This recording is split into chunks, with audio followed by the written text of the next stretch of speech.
Members of Congress received a closed briefing on Iran today from Secretary of State Mike Pompeo and Acting Defense Secretary Patrick Shanahan. Afterwards, House Armed Services Committee Chair Adam Smith and House Foreign Affairs Committee Ranking Member Michael McCaul addressed reporters. Sure. Okay. I'm sorry, someone asked something? Yeah, what are your initial reactions coming out of the briefing? Well, we still don't have a clear idea of what the administration's objectives are. They have said over and over again the regime change is not the objective. What is the maximum pressure campaign trying to achieve? What do we exactly want Iran to do, and how have we calculated that what our behavior is and their reactions is going to get us to that point? So that's concerning. There was a lot of talk in the briefing about how there's a huge risk of Iran miscalculating, striking in a way that gets a response they didn't anticipate. I think there's risk for miscalculation on both sides, and that remains my biggest concern. Is there any means for the United States and Iran to communicate in a way that you think would help to reduce that kind of an error? My understanding is there are some, but there's not enough. I think, the president's saying he'd like to talk to Iran. Now, of course, Iran has to be willing to talk to us, but there are a variety of other back channels that could be used that I hope are being used to reduce that risk of miscalculation. Do you get the sense that they're at all in the face of this increased pressure? We were told that they have some. I can't get into specifics, but we were told that Iran is less threatening from what we've seen as a result of our actions. So do you get the sense that the situation is de-escalating from here?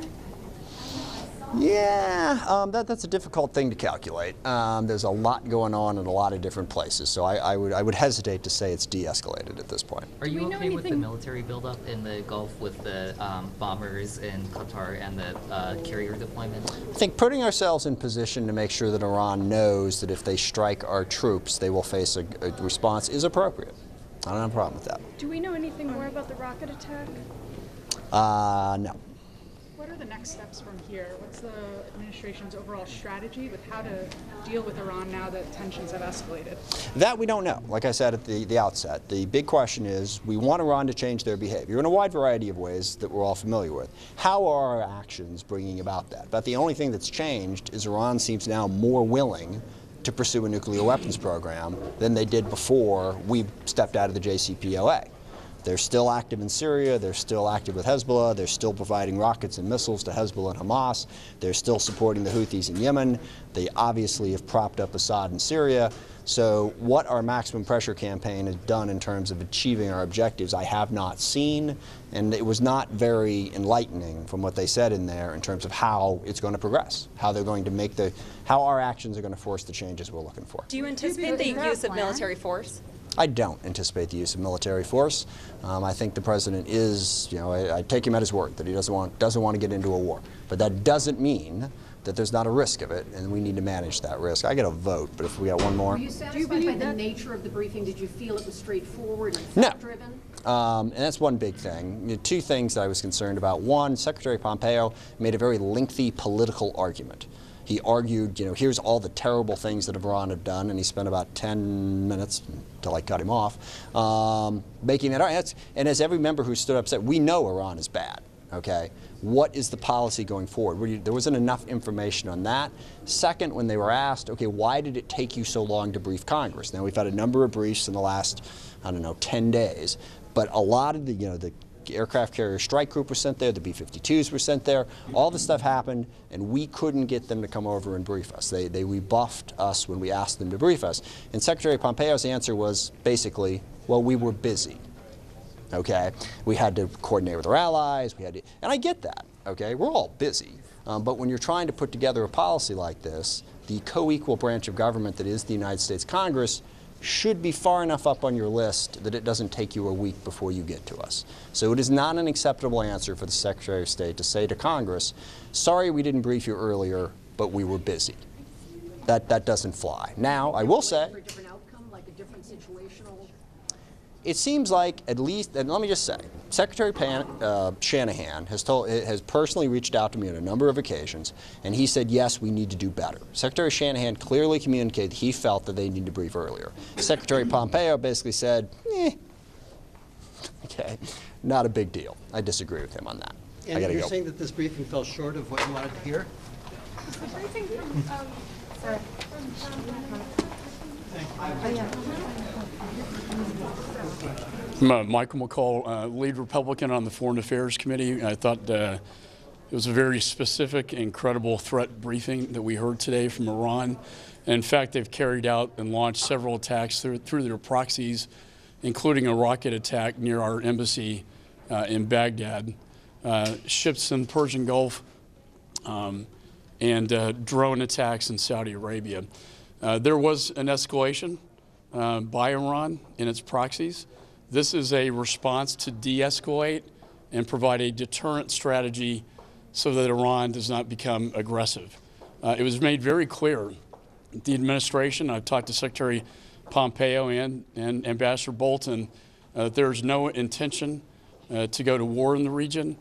This is a deterrent operation to stop Iran's escalation and aggression in the region. Was there any talk of a new AUMF, any more talk about linking Iran to al-Qaeda? I know you just said that there's no intention to go to war, but is this something that was discussed? Yeah, I mean, this is purely Iranian and it's proxy-based threat at this point in time. That was discussed. The Secretary said he'd comply with the law. And so, I think it's premature, though, to be talking about an AUMF when we're in a mode of deterrence. We're not in a mode of aggression here. We're protecting. And if our soldiers are attacked, we will respond in full force. You know, the Iranians say they see it differently. They don't view it as deterrence. They view it as aggression. So, I mean, isn't that important, too, how the Iranians view it? Well, I think it's always important to get inside the head of your enemy. But the fact is they're the ones who are being aggressive. They're the ones who launched the attacks in the vessels in the Persian Gulf. They're the ones who fired a rocket in the green zone near our embassy. And we cannot sit back and allow those attacks to occur without a proper defense and deterrent strategy. If you say that you're not going to war, does that exclude a strategic military strike, i.e. just attacking certain points, whether the militias in Iraq or somewhere else? It's purely defensive and deterrence in nature. You know, of course, with any, the military always has to be prepared for all options. We're obviously concerned about our military soldiers who are threatened by Iran and a potential attack on them in Iraq, specifically. Are you saying that the rocket attack on the U.S. Embassy was done by Iran? I can't comment. But you did. You attributed. Yeah, that hasn't been officially confirmed. All right, Secretary of State Mike Pompeo meeting with Shanahan, the acting defense secretary, right now on this sort of update he's been giving lawmakers on intelligence they have about Iran and what it's up to. Let's listen in. We had a very good conversation with both the House and the Senate. And we heard feedback that they'd like more conversation. They'd also like us to be more communicative with the American public, and we agreed to do more of that. Today, I walked them through what the Department of Defense has been doing since May 3rd, when we received credible intelligence about threats to our interests in the Middle East and to American forces, and how we acted on that credible intelligence. That intelligence is borne out in attacks, and I would say it's also deterred attacks. We have deterred attacks based on our reposturing of assets, deterred attacks against American forces. Our biggest focus at this point is to prevent Iranian miscalculation. We do not want the situation to escalate. This is about deterrence, not about war. We're not about going to war. This is about continuing to protect our interests in the Middle East and conducting the missions that we are there to perform. So why do you believe that? Will you speak directly to Iran, sir? Will you speak directly to Iran?